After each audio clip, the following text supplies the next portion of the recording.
ஓம் முருகா போற்றி. ஓம் சரவண பவ. என் அன்பு குழந்தையே, என்னுடைய இந்த வேலை தொடு. உன்னுடைய தேவைகள் எல்லாம் நிறைவேறும். முருகன் சத்தியத்தை மீறமாட்டேன். இது என்னுடைய சத்தியமான வாக்கு. ஒரு முறை இந்த வேலை தொட்டு பாரேன். உன்னுடைய தேவைகள் எதுவாக இருந்தாலும் சற்றென்று நிறைவேறிவிடும். இது உன் முருகன், நீ விரும்பும் முருகன் மீது சத்தியம். எல்லோருடைய வாழ்விலும் மாற்றங்கள் வருகின்றன. சிலருக்கு கொஞ்சம் தாமதமாக இருக்கலாம். இப்போது உன் வாழ்விலும் நீ எதிர்பார்த்த மாற்றம் வரப்போகிறது. உன்னுடைய பல வேண்டுதலில் உன்னுடைய முதன்மையான வேண்டுதல் விரைவில் நடக்கப் போகிறது. அதற்கு நீ செய்ய வேண்டியது எல்லாம் அந்த விஷயத்தை குறித்து நேர்மறை எண்ணங்களை மனதில் எழுப்ப வேண்டும். அது நடக்கும் என்று நீ நம்ப வேண்டும். உனக்கு அந்த வேண்டிய ஒன்று நிச்சயமாகவே கைகளில் கிடைக்கும்.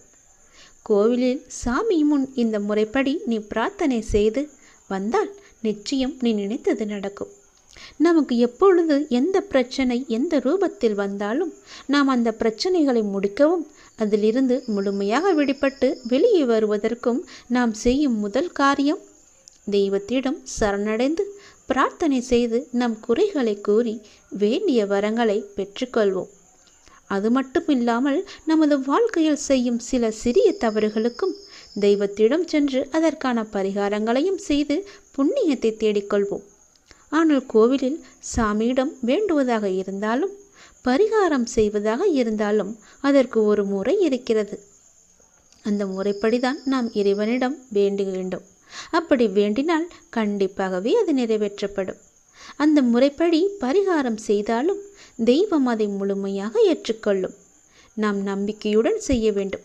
அதனால் இன்று கோவிலில் தெய்வத்தின் முன் எப்படி பிரார்த்தனை செய்வது, எப்படி வேண்டுவது பற்றி தான் நாம் இப்போது சொல்லப் போகிறோம். கோவிலுக்கு சென்றால் தெய்வத்தின் முன் மண்டியிட்டு வேண்டு என்று நிறைய பேர் சொல்லி நாம் கேள்விப்பட்டிருப்போம். ஆனால் நம்மில் எத்தனை பேர் இந்த முறையில் தெய்வம் முன் மண்டியிட்டு வேண்டியுள்ளனர் என்பது நமக்கு தெரியாது. ஆனால் அடுத்த முறை நீங்கள் கோலதெய்வ கோயிலுக்கு சென்றாலும் அல்லது வேறு ஏதாவது உங்களுக்கு பிடித்த தெய்வத்துடைய கோவிலுக்கு சென்று வேண்டினாலும் தெய்வத்தின் முன் முட்டி போட்டு உங்கள் பிரார்த்தனையை வையுங்கள். நீங்கள் தெய்வத்தின் சன்னிதானத்திற்கு முன்பு மண்டி போட்டு உங்கள் இரு கைகளையும் ஏந்தி உங்களுடைய பிரச்சனையை குறைகளை கடவுளிடம் சொல்லி வேண்டிய வரங்களை நீங்கள் பெற்றுக்கொள்ளுங்கள்.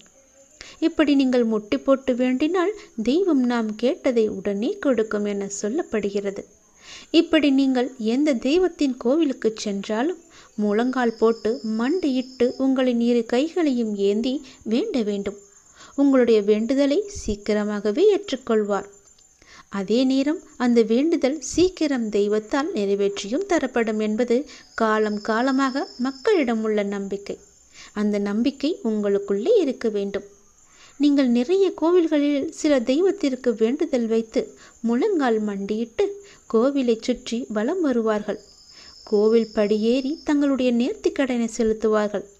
இப்படியெல்லாம் கூட தெய்வத்திற்கு பிரார்த்தனை செய்யலாம் என்று நம்முடைய சாஸ்திரங்களே கூறுகிறது. இருந்தாலும் உங்களுடைய உடம்பை பிரார்த்தனை செய்கிறேன் என்ற பெயரில் வருத்தி கொண்டு நீங்கள் முழங்காலிட்டு கோவிலை சுற்றியோ அல்லது கோவில் படிக்கட்டிலோ நடக்க வேண்டும் என்ற அவசியம் கிடையாது. உங்களை உடலை வருத்தி தான் நம்மை செய்ய வேண்டும் என்று யாரும் சொல்லவில்லை. எந்த கடவுளும் நிர்பந்திக்கவில்லை.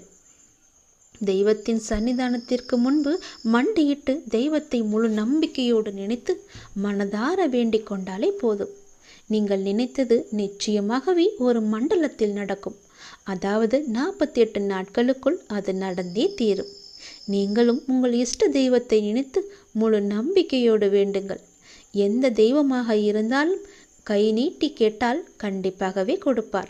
இல்லை என்று சொல்லாமல் நமக்கு அள்ளி தருபவர்தான் தெய்வம். மண்டியிட்டு கைகளை ஏந்தி கடவுளிடம் கேளுங்கள். உங்கள் பிரார்த்தனை நிச்சயம் நிறைவேறும். ஓம் சரவணபவ. ஓம் முருகா போற்றி. அனைவருக்கும் நல்லதே நடக்கட்டும். எனது மொழிகளுக்கு கீழ்ப்படிந்து நடப்பவன் நல்லவனோ கெட்டவனாக இருப்பினும் நாளடைவில் அவன் உயரிய தன்மையை பெற வைப்பது என்னுடைய கடமையாகிறது. அவனுக்கும் எனக்கும் இடையே பேதம் என்பது எதுவும் இல்லை. இப்போது அவன் பொறுப்பு முழுவதும் என்னிடமே உள்ளது. நம்பிக்கையுடன் என்னை பின்பற்றி நீ தொடர்ந்து வா. நான் உன்னிடம் பல முறை கூறிவிட்டேன். உனக்கு எது நன்மை அளிக்குமோ அவற்றை மட்டுமே நான் உனக்கு அளிப்பேன் என்று. அதை விடுத்து நான் கேட்பதை நீ ஏன் எனக்கு அளிக்கவில்லை என்று என்னிடமே நீ கோபித்துக் கொள்கிறாய். நீ கேட்பது உனக்கு நன்மை அளிக்குமா தீமையை அளிக்குமா என்று நான் ஆராய்ந்து பார்த்துதானே நான் உனக்கு அளிக்க வேண்டும். அதற்குள்ளே நீ பொறுமை இழந்தால் நான் என்ன செய்வது? உன் மீது நான் கோபப்படுவதா அல்லது பரிதாபப்படுவதா, பாவம் என்று நினைப்பதா? உன்னுடைய அறியாமையை நினைத்து நான் எப்படி எடுத்துக்கொள்வது என்று எனக்கே தெரியவில்லை. நான் கோபம் காப்பித்தால் உனக்கு என்ன ஆகும்? சற்று யோசித்துப்பார். நானே எல்லாமே இருந்து உன்னை பாதுகாத்து வந்து கொண்டிருக்கின்றேன். உன்னை கேட்டதை நான் கொடுப்பது ஒரு நொடி போதும் எனக்கு. ஆனால் கொடுக்காமல் கொஞ்சம் நேரம் காலம் தாழ்த்தி நாட்கள் தாழ்த்தி கொடுப்பது எதற்காக என்று யோசித்து பார்த்தாயா? ஒரு அப்பா தன்னுடைய பிள்ளைக்கு நல்லதுதான் நினைப்பேன். அப்படி இருக்கும்போது நீ ஏன் இப்படி அவசரப்படுகிறாய்? நீ கேட்பது உனக்கு நன்மை அளிக்கும் என்றால் அதை நான் உனக்கு உடனே தருவேன். அதில் தீமை இருந்தால் அது தீமையை எப்படி அகற்றுவது என்று பார்த்து அதற்கான ஏற்பாடுகள் செய்வேன். அது உனக்கு கிடைக்கக்கூடாது என்று நினைத்தால் அதை நான் உனக்கு தரவே மாட்டேன். அதனால் நீ அவசரப்படாதே. நானே உன் தாய், நானே உன்னுடைய தந்தை. உனக்கு நன்மையை மட்டுமே கொடுப்பவன் நான். அதற்கு சற்று காலமானாலும் நம்பிக்கையுடன் காத்திரு. அவசரப்படாதே. எல்லாம் உன்னுடைய நன்மைக்காகத்தான் உன்னுடைய அப்பா நான் சொல்கிறேன். நான் சொல்வது எல்லாமே உன்னுடைய நன்மைக்காக மட்டுமே. அதை நீ அறிந்து கொள். உன்னை காக்கவே நான் இருக்கின்றேன். காரணமில்லாமல் எதுவும் நடக்காது. எல்லா நிகழ்வுகளுக்கும் பின்னாலும் ஏதோ ஒரு காரணம் இருக்கின்றது. சாதாரண மனிதர்களாகிய நமக்கு அந்த காரணம் என்ன என்று அறிவதில்லை. ஆனால் உன்னுடைய பழனி முருகன் எனக்கு எல்லாமே தெரியும். எனக்கு தெரியாதது என்று எதுவுமே இல்லை. ஆனால் நான் உனக்கு எல்லாவற்றையும் தர மறுப்பதற்கு காரணம் அதில் உனக்கு ஏதோ ஒரு தீமை இருக்கிறது என்பதனால். நான் எல்லாவற்றையும் பார்த்து கொண்டுதான் இருக்கின்றேன். எனக்கு எல்லோருடைய பாவ கணக்கும் எது என்ன என்று எனக்கு தெரியும். என்னுடைய பக்தனின் கர்ம வினைகள் முற்றினையும் அளிப்பது என்னுடைய பொறுப்பு. நீ எப்போது என் ஆலயத்தில் படியெடுத்து காலெடுத்து வைத்தாயோ அந்த நொடி முதலே உன்னுடைய கர்மாக்களை குறைக்க நான் புறப்பட்டு விட்டேன்.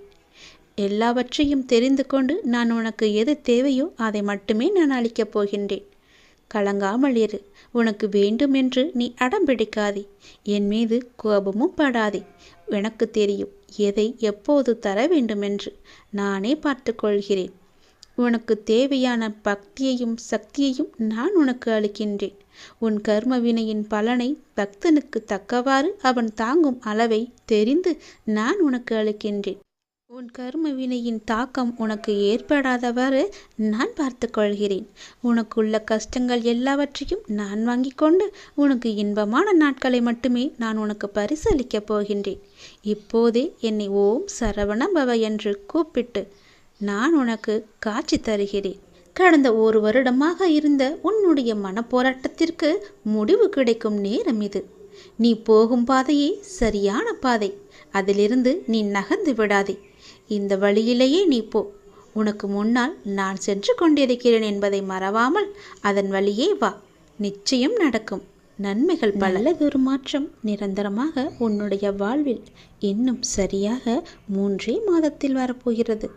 அந்த நல்லதொரு மாற்றம் நீ எதிர்பார்த்ததை விட பல மடங்கு உனக்கு சந்தோஷத்தை அள்ளி தரப்போகிறது. அல்ல குறையாத சந்தோஷம். அதை நீ அனுபவிக்கப் போகின்றாய். இது உன்னுடைய வாக்கு அல்ல, இது என்னுடைய சத்திய வாக்கு. உறவுகளில் உள்ள நிலையாமையை நீ புரிந்து கொண்டாய். உலக உண்மைகளை கொஞ்சம் கொஞ்சமாக நீ புரிந்து கொண்டாய். அடங்காத மனத்தினை என் நாமத்தால் அடங்க வைத்து நீ இப்போது பயின்று வந்து கொண்டிருக்கின்றாய். எப்போதும் நேர்மறையாக சிந்திக்க நீ பழகி கொண்டாய். இனி என்ன? ஏன் கவலை? இந்த வாழ்க்கையை கடப்பது உனக்கு எளிதாகவே இருக்கப் போகின்றது. இனி உனக்கு வழிகாட்டியாக நானே உன் கூடவே வரப்போகின்றேன். உன் கர்ம வினையை தீர்க்க வைத்து இந்த வாழ்வை நீ நிம்மதியோடு கடக்க நீ என்ன செய்ய வேண்டும் என்பதை அவ்வப்போது உனக்கு நான் குறித்து கொண்டே இருப்பேன். குறிப்பால் உணர்த்தி கொண்டே இருப்பேன். நீ தயங்காமல் முன்னேறு. நான் உன்னுடன் எப்போதுமே இருப்பேன். உனக்கு எல்லாவற்றையும் புரிய வைத்து உன்னுடைய வாழ்க்கையை செம்மையாக மாற்றி காமிக்கின்றேன். கடந்த ஒரு வருடமாக இருந்த உன்னுடைய ஒரு மனப்போராட்டத்திற்கு இப்போது முடிவு கிடைக்கும் நேரம்.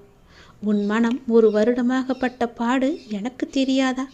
எத்தனை அல்லல்கள் பட்டிருக்கிறது, எத்தனை துன்பங்களை சந்தித்திருக்கிறது, எத்தனை கஷ்டங்களை அது அனுபவித்திருக்கிறது.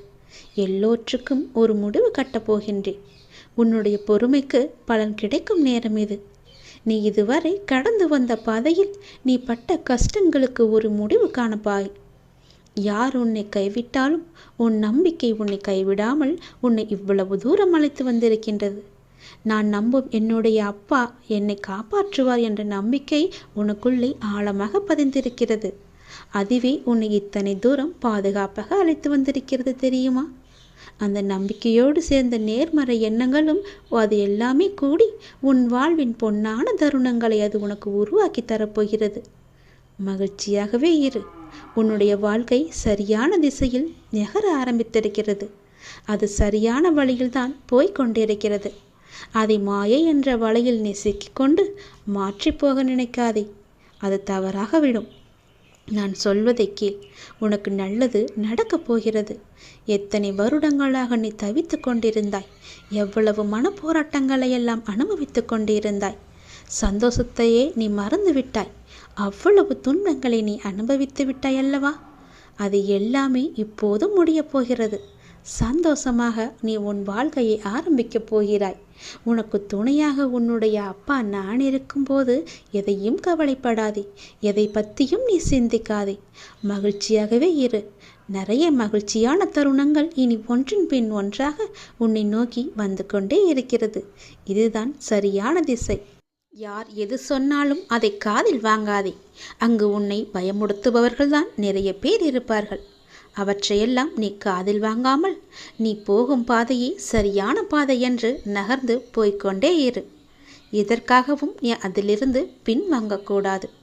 இது அப்பன் முருகன் மீது சத்தியம். என் மீது சத்தியம் செய்திருக்கிறாய். அதிலிருந்து நீ பின் வாங்க கூடவே கூடாது. உன்னிடம் நான் பேச விரும்புகிறேன். மிக முக்கியமான விஷயத்தை நான் உன்னிடம் பேச வேண்டும். சிறிது நேரம் ஒதுக்கி என்னை பார்க்கவா. தயவு செய்து என்னை வந்து பார்த்துவிட்டு போ. நீ ஒரே ஒரு முறை திருச்செந்தூர் வர வேண்டும். திருச்செந்தூர் வந்து என்னை தரிசிக்க வேண்டும். நான் உன்னிடம் வந்து பேச வேண்டும். எனக்கு சிறிது நேரம் ஒதுக்கி என்னை பார்த்து விட்டு போ. உன்னுடைய நல்ல மனதுக்கு ஒரு நல்ல விஷயம் கண்டிப்பாக நடக்கப் போகின்றது. நீ என் மேல் கொண்ட பக்திக்கும் நம்பிக்கைக்கும் பலனாக உன்னுடைய வாழ்வில் ஒரு நல்ல விஷயம் நடக்கப் போகிறது. கடந்த மாதத்தில் பின்தங்கி இருந்த உன்னுடைய வாழ்க்கை இப்போது முன்னேற்றம் பெறப் போகிறது. உன்னுடைய காத்திருப்புக்கு கைமேல் பலன் கிடைக்கப் போகிறது. இன்றிலிருந்து ஒரு மாதத்திற்குள் நல்ல மகிழ்ச்சியான நிகழ்வுகள் உன் வாழ்வில் நிகழப்போகிறது. நேர்மறை எண்ணத்தோடு உன்னுடைய வாழ்வை நடத்து. நடக்க வேண்டிய நிகழ்வுகள் தானாக நிகழும். உன்னுடைய தடைகள் எல்லாம் அகலும். பல வழிகள் உனக்கு பிறக்கும். நான் உன்னை சந்திக்க விரும்புகின்றேன். உன்னிடம் மனம் விட்டு பேச விரும்புகின்றேன். ஒவ்வொரு முறையும் நான் உன்னிடம் வருகின்றேன். நீதான் என்னை கண்டு கொள்ளாமல் அலட்சியம் செய்கிறாய். ஆனால் இந்த முறை நீ என்னிடம் வர வேண்டுமென்று நான் விரும்புகிறேன். தயவு செய்து நீ என்னை வந்து பார்த்துவிட்டு போ. என்னை சந்திக்க சிறிது நேரம் ஒதுக்கு. எவ்வளவு சீக்கிரம் வருகிறாயோ அவ்வளவு சீக்கிரம் நீ என்னை வந்து பார்த்துவிட்டு போ. இதுவரை தேய்பிறையாய் இருந்த உன்னுடைய வாழ்க்கை இனி வளர்ப்பிறையாய் ஏற்றம் பெறப்போகிறது. அடிமேல் அடியாய் இருந்த துன்பங்கள் எல்லாம் மாறி எடுத்து வைக்கும் ஒவ்வொரு அடியும் மகிழ்ச்சியான ஒன்றிற்கு நிச்சயம் வழிகாட்டப் போகிறது. இனி எல்லாமே உனக்கு நல்லதாகவே நடக்கும். இந்த அப்பாவின் ஆசையோடு. ஏன் வாழ்கிறோம், இந்த வாழ்க்கையே வேண்டாம் என்று எதிர்மறை எண்ணங்களோடு நீ முடிவெடுக்காதே. இந்த வாழ்க்கை என்ற புத்தகத்தில் பல சுவாரஸ்யமான பக்கங்கள் அதன் பின்னால் இருக்கின்றன. நீ இன்னும் அந்த பக்கத்தை திருப்பி பார்க்கவே இல்லை. கொஞ்சம் பொறு. பல மகிழ்ச்சியான தருணங்கள் அதில் இருக்கின்றன. அதை மட்டும் பார். அந்த மகிழ்ச்சியான தருணங்கள் உனக்காக காத்திருக்கும் போது நீ அதற்காக காத்திருக்க வேண்டாமா? கொஞ்சம் பொறுமை கொள். உனக்கு பின்னால் நடக்க இருப்பது எல்லாமே நன்மையாக இருக்கும். இப்போது நடக்கும் விஷயத்தை வைத்து உன்னை நீயே வெறுத்து கொள்ளாதே. உனக்கு எதை எப்போது எங்கு தர வேண்டுமோ அதை அப்போது நானே உன்னிடம் கொண்டு வந்து சேர்ப்பேன். உனக்கு கிடைக்காமல் போன ஒன்றுக்காக நீ வருத்தப்பட்டு கொண்டிருக்கின்றாய் அல்லவா? கவலையே படாதே. உன்னுடைய அப்பா நான் இருக்கும்போது அது நிச்சயம் உன் கையில் விரைவில் கொண்டு வந்து சேர்ப்பது என்னுடைய கடமை அல்லவா? நான் நிறைவேற்றி தருகிறேன். எல்லாம் வல்ல இறைவன் எனக்கு தெரியாததா உனக்கு தெரிய போகிறது? நீ எதிர்பார்த்த ஒன்று உன் கையில் கிடைக்கும். சந்தோஷமாக இரு. மகிழ்ச்சியான தருணங்கள் அதில் நிறையவே இருக்கும். அனுபவி சந்தோஷமாக. உன்னுடைய நேரத்தை நான் நல்ல நேரமாக மாற்றி காமிக்கின்றேன். ஓம் சரவண பவ என்ற மந்திரத்தை நீ ஜபித்து கொண்டே இரு. நான் சொன்னது போலவே ஒரே ஒரு முறையாவது திருச்செந்தூர் வா. அதற்கான ஏற்பாடுகளையெல்லாம் நீ செய்யத் தொடங்கு. நானே அதுக்கு சாதகமான பதிலை நான் உனக்கு எல்லோரிடமும் வாங்கி தருகிறேன். ஒரே ஒரு முறை நீ வந்துவிட்டு போ. உன்னிடம் மிக முக்கியமான விஷயங்களை பேச வேண்டும். எனக்காக சிறிது நேரம் ஒதுக்க மாட்டாயா? கண்டிப்பாக ஒதுப்பி நீ வருவாய் என்று எனக்கு நம்பிக்கை இருக்கிறது. வா, நான் உனக்காக காத்திருக்கிறேன். உன்னுடைய முருகன் உனக்காக காத்திருக்கிறேன். ஓம் சரவணபவ, ஓம் சரவணபவ, ஓம் சரவணபவ என்ற மந்திரம் உனக்குள்ளே எப்போதும் இருக்கட்டும். உன்னுடைய வாழ்க்கை உயரும் நேரம், நன்மைகள் பல பெருகும் நேரம். இந்த மாதத்திற்குள் பல நன்மைகள் உனக்கு நடக்கப் போகிறது. உன்னுடைய வாழ்க்கை மேம்பட போகிறது. உன்னை தேடி பல வெகுமதிகள் வரப்போகிறது. எதற்காகவும் நீ கலங்காதே. நீண்ட நாட்களாகவே நீ என்னிடம் கேட்டுக்கொண்டிருக்கும் உன் பிரார்த்தனையை உன்னுடைய அப்பா உனக்காக நிறைவேற்றி கொடுக்கப் போகின்றேன். உன்னுடைய துன்பங்களிலிருந்து எல்லாம் உன்னை காப்பாற்றப் போகின்றேன். நீ கேட்ட வரத்தை கூடிய விரைவில் உனக்கு தந்து உன் வாழ்க்கையை நான் சிறப்பானதாக மாற்றப் போகின்றேன். நீ நினைத்தது நிச்சயமாகவே நடக்கப் போகிறது. அது உனக்கு நடந்தே தீரும். உன்னுடைய மனக்கவலையின்றி இன்று தீபம் ஏற்று. எனக்காக ஒரே ஒரு தீபம் உன்னுடைய வீட்டில் ஏற்றிவை. என்னை நினைத்து ஓம் என்று சொல். எல்லாவற்றையும் நான் பார்த்து கொள்கிறேன். உனக்கு நல்வழியை நான் காட்டுகிறேன். காலை எழுந்ததும் என்ன வாக்கு வருகிறது என்று பார்க்க வேண்டும். ஏனென்றால் மனம் எதையோ பறிகொடுத்தது போல உள்ளது என்று உன் மனதில் சில கவலைகளுடன் நேற்று உறங்கி போனாயல்லவா? ஒவ்வொரு காலகட்டத்திற்கும் என்ன நடக்க வேண்டுமோ அதுதான் நடந்திருக்கின்றது. ஆனால் அது நிரந்தரமல்ல. இதுவும் மாறும். உன் மனதில் உள்ள அந்த சுமைகளை இறக்கி வைத்துவிட்டு அடுத்த நொடி உன்னுடையதாக இருப்பதற்காக அதை எப்படி சிறப்பாக ஆக்கப் போகின்றாய் என்பதில் உன்னுடைய கவனத்தை நீ செலுத்து. நான் உன்னோடு இருக்கின்றேன். அடுத்த நொடியை மகளுடையதாக ஆக்க உனக்கு நான் துணை இருக்கின்றேன். என் செல்ல குழந்தையே, உன்னை விட்டு சென்றதெல்லாம் உன் கை வந்து இந்த தை மாதத்தில் உன்னை வந்து சேரும். மகிழ்ச்சியாகவே இரு. நான் உனக்கு துணை இருப்பேன். எப்பொழுதும் உனக்குள் நான் இருப்பேன். என்னுடைய நாமத்தை மட்டும் நீ சொல்லிக்கொண்டே இரு. நீ மகிழ்ச்சியாக இருந்தாலும் உன்னுடைய மனதில் ஏதோ ஒரு பயம் ஓடிக்கொண்டே இருக்கின்றதே. எதற்காக அது? அது தேவையற்ற பயம். உன் வாழ்க்கையில் நல்ல மாற்றங்கள் ஒவ்வொன்றாக நடக்க ஆரம்பம் ஆகிவிட்டது. பயம் உனக்கு எதிர்மறை எண்ணங்களை மட்டுமே தரும். அந்த பயத்தை நீ தூக்கி எறிந்துவிடு. உன்னுடைய மனதை நீ எப்பொழுதும் நேர்மறையாய் மட்டுமே வைத்துக்கொள். அதில் எதிர்மறையை உட்புகுத்தி விடாதே. அதை தடுத்து நிறுத்த வேண்டிய பொறுப்பு உனக்குள் தான் இருக்கிறது. அதை நீ மட்டுமே செய்ய முடியும். நீ நினைத்தால் கண்டிப்பாகவே முடியும். அந்த எதிர்மறை எண்ணங்கள் உன் செயல்பாட்டை எல்லாம் தடுத்து உன்னை தோல்வியில் சென்று அடைய வைத்துவிடும். முதலில் அந்த பயத்தை விடு. நல்லதை நினை. உனக்கு நன்மைகள் மேலும் மேலும் பெருகி கொண்டே இருக்கும். உன்னுடைய வாழ்க்கை உயரும் நேரம் இது. உன்னை வாழ்வை எப்போது குறை சொல்லாமல் ஏற்றுக்கொண்டாயோ, வினையை எப்போது நீ புரிந்து கொண்டாயோ, அப்போதே பல மாறுதல்கள் எல்லாம் உன்னுடைய வாழ்வில் நடக்க ஆரம்பித்து விட்டன. நீ விரும்பியபடி நடந்தால்தான் மகிழ்ச்சி இருக்கும் என்று நினைத்தாய். ஆனால் இப்போது உனக்கு அமைந்த வாழ்விலே நீ அனைத்து மகிழ்ச்சியையும் காண இருக்கின்றாய். இடமாற்றம், வேலை மாற்றம் என நீ எதிர்பார்த்த பல மாற்றங்கள் நிகழப்போகிறது.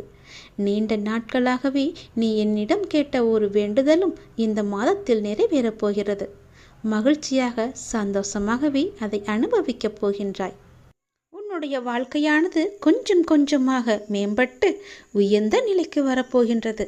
உன்னுடைய வாழ்க்கையின் தரம் உயரும் நேரத்தை நீ நெருங்கிவிட்டாய் அல்லவா? அதனால் பல நன்மைகள் உன்னை வந்து சேரப்போகிறது. இந்த மாதம் முடிவதற்குள் அதற்கான பலனை நீ அனுபவிப்பாய். கொஞ்சம் கொஞ்சமாக எல்லாமே நடந்து உன் முழுமையான வாழ்க்கையை நீ அனுபவிக்க நீ உன்னை தயார் செய்து கொள்ள வேண்டும். சந்தோஷத்தில் நீ துள்ளி குதிக்கப் போகின்றாய். என்னுடைய நாமத்தை நீ சொல்லிக்கொண்டே இரு.